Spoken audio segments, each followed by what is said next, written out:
going to recording this session with you guys.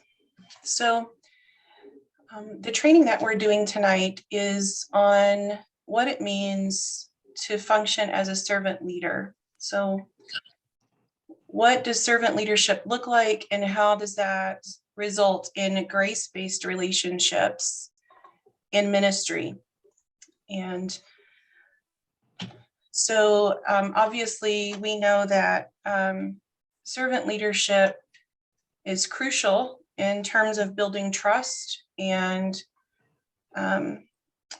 building healthy relationship with people. Looks like I have one more person, so give me 1 second while I try to navigate letting a new person in here.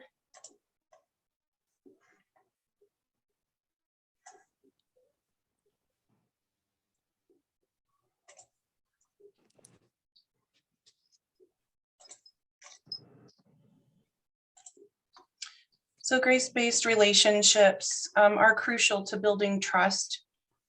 Building trust contributes to a healthy environment in ministry and in the workplace at large, because we understand ministry. Most of the attendees understand ministry the most.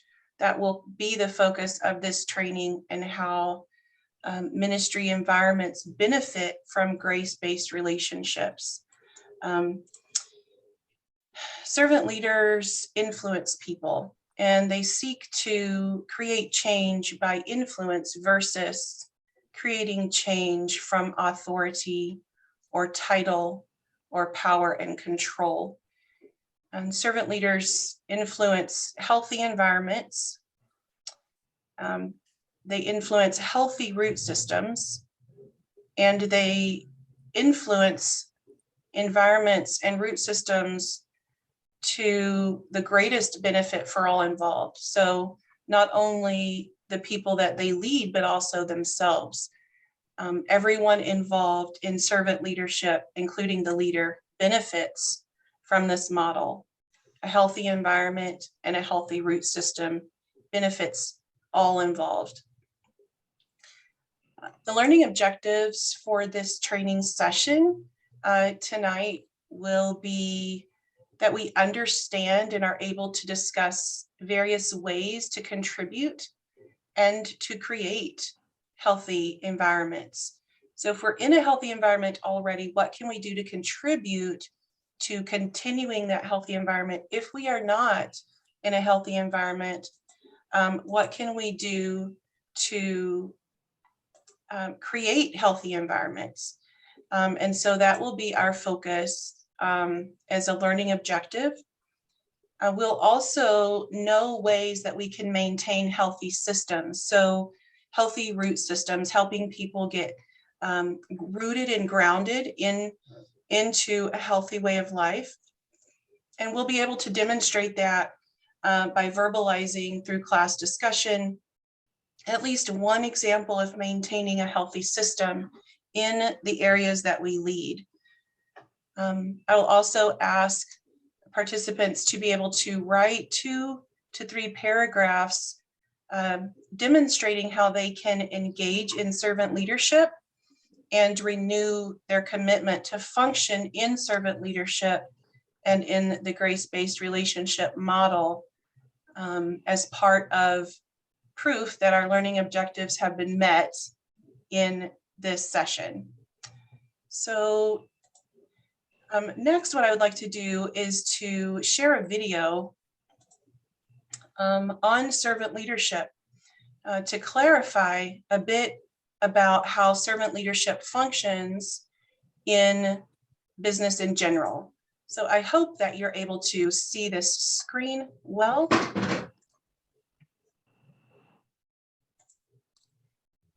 And that my computer does not fail me. Okay, here we go.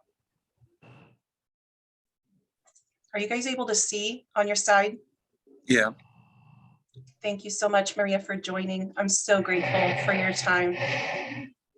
I really feel that the world is in desperate need of a different leadership role model. We've seen what self-serving leaders have done to the detriment of people in every sector of society all around the world. And so what we really need is people who are servant leaders, people who are there to serve first and lead second. Leadership is an influence process. We're all influencing each other all the time. So everybody's a leader in every part of their lives. The most effective leaders I know are just good human beings. They care about people. They listen more than they talk. They want to help people win. That's about caring, and it's about your heart. There's three key aspects of being a leader, being a manager. One is clear goals. All good performance starts with clear goals. And so people around you, if you want to make a difference in their lives, they need to know what they're trying to accomplish.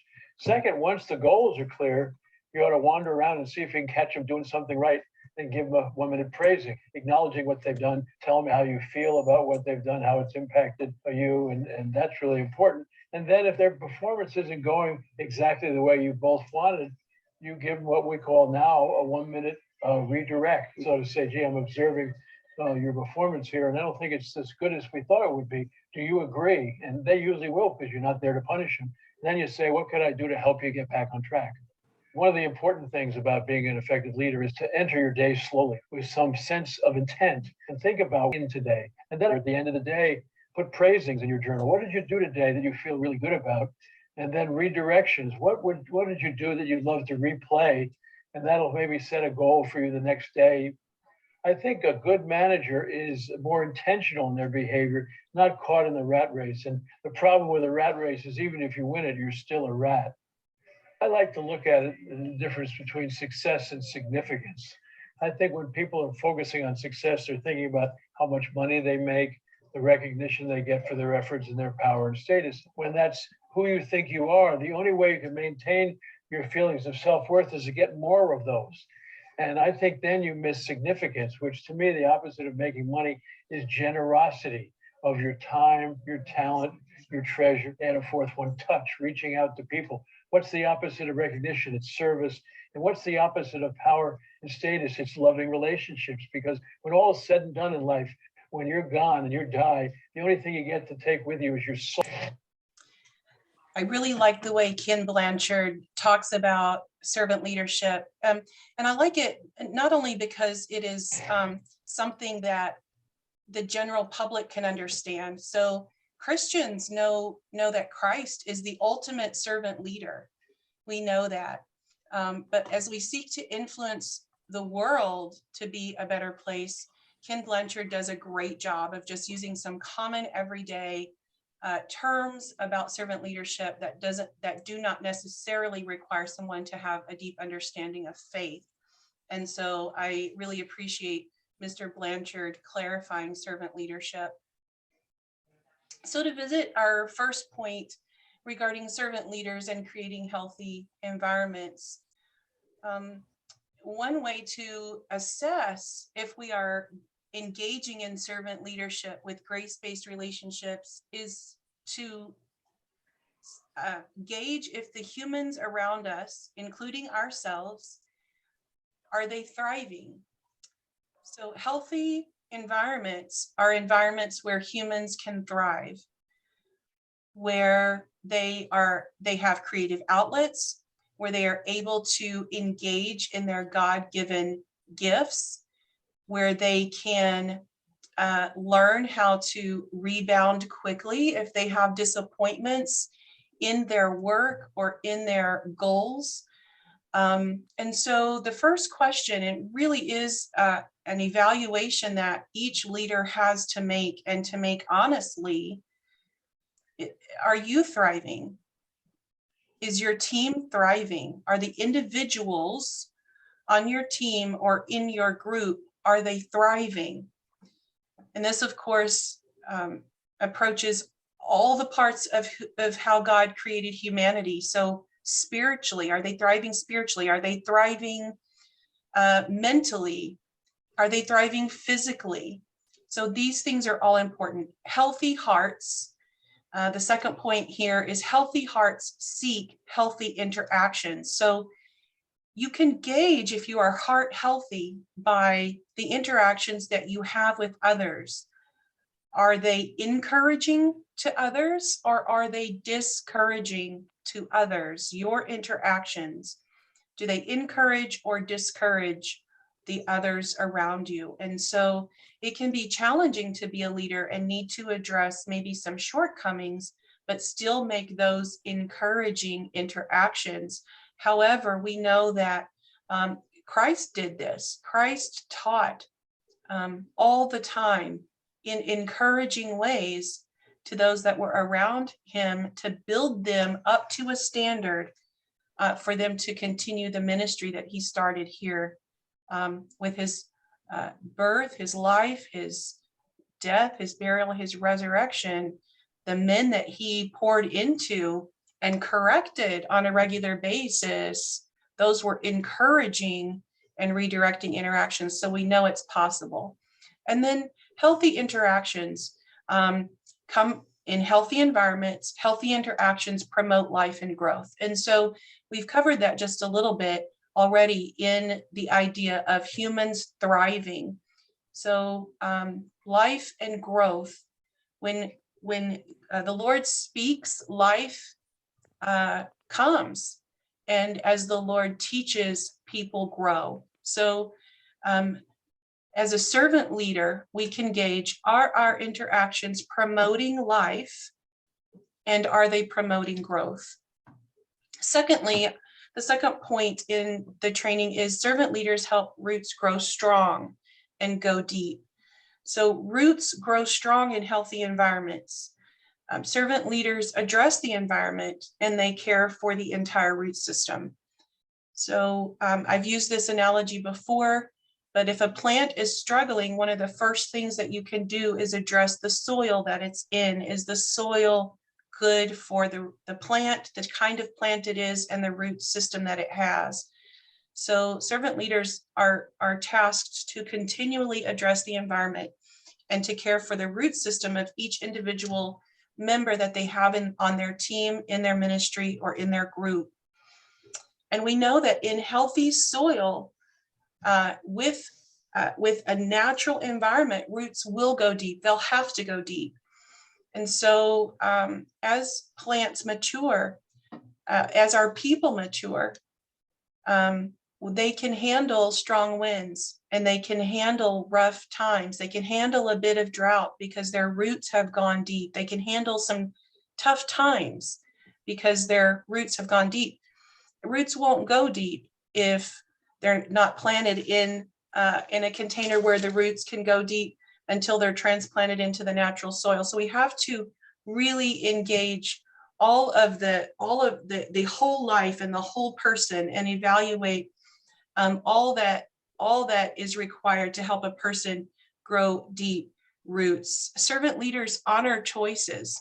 So as much as we would like to make choices for people and to be in charge of what they do with their life, servant leaders honor choices and they respect consequences. It's so tempting to interrupt the consequences for someone's less than stellar choice.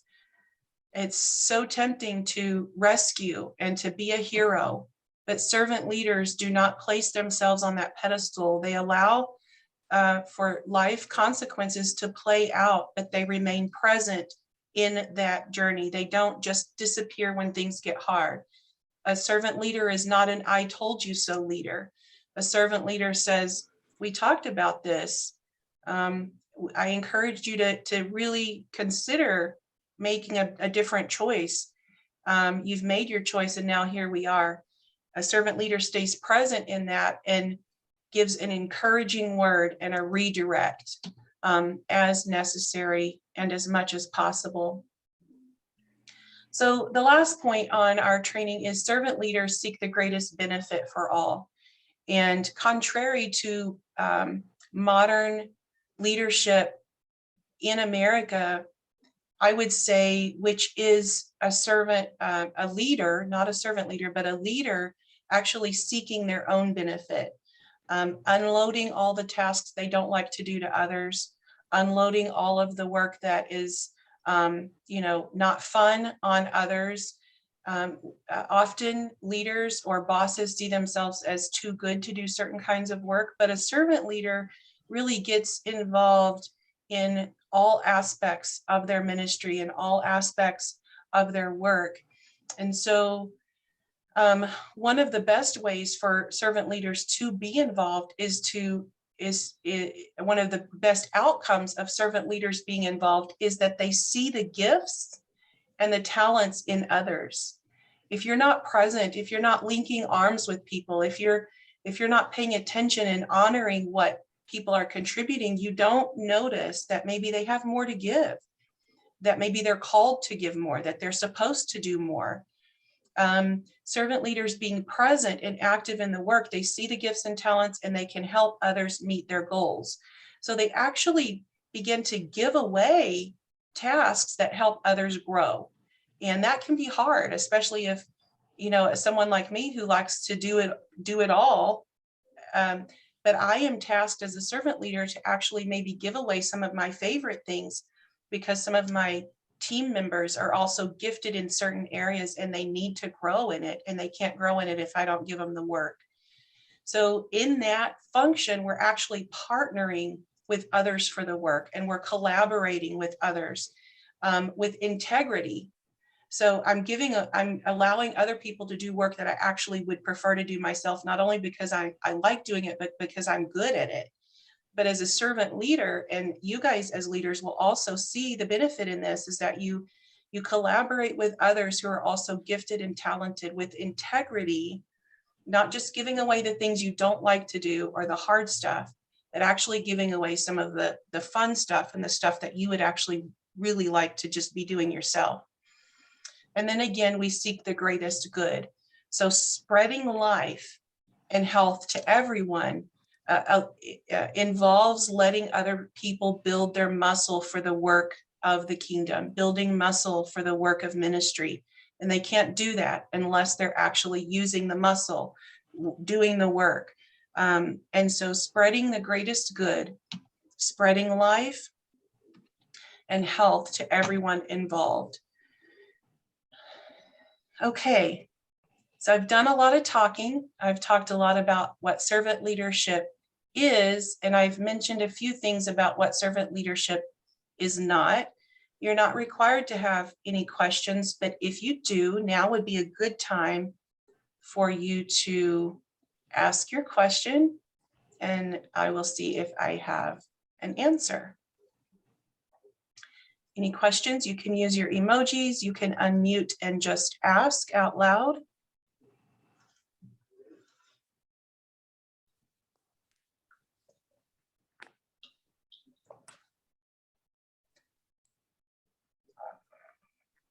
Well, with no questions, you guys are making me feel like I've done either a really bad job of getting you interested or a really good job of just giving all the information up front, which either way, whatever is true is true.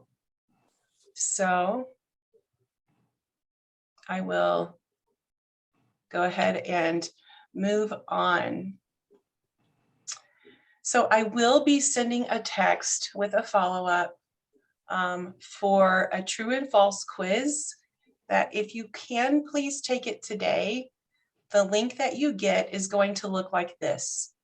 It's a polleveryone.com quiz, and you will receive this in your texts. So it should be a link that you can just click on and go to my poll website. It's just a true and false quiz. There is no failing because I believe servant leadership is about learning on the journey. And so it's true and false. You can change your answers. You can also take it again. I will be present and available to go over questions that may come up that you don't feel comfortable voicing in the Zoom. So if you do have questions that come up, you can always text back to me with those questions, or we can do a video chat as well. to build on the knowledge of the introduction. And I know I've really not even scratched the surface regarding servant leadership, but in an 8 to 10 minute training, that's can be hard to do. I'm way over already. So the training evaluation I will send in about 2 or 3 days. If you could complete it this week, it will be the same link, but a different poll. And you can answer that for me. So in conclusion, we are servants and we are leaders. We are servant leaders. Our campus, our ministry, our department, our team reflects how well we engage in servant leadership. And so it's important to always be evaluating your environment and your root systems, and if everyone involved is receiving the greatest good. I have some additional resources, which I will also make available to you by the email that you have provided to me, or the text that you have provided to me. And that concludes our training tonight. Thank you so much for coming on. I really appreciate it. This will help me tremendously to get your quizzes and to get your feedback. God bless you. Thank you. Bye-bye.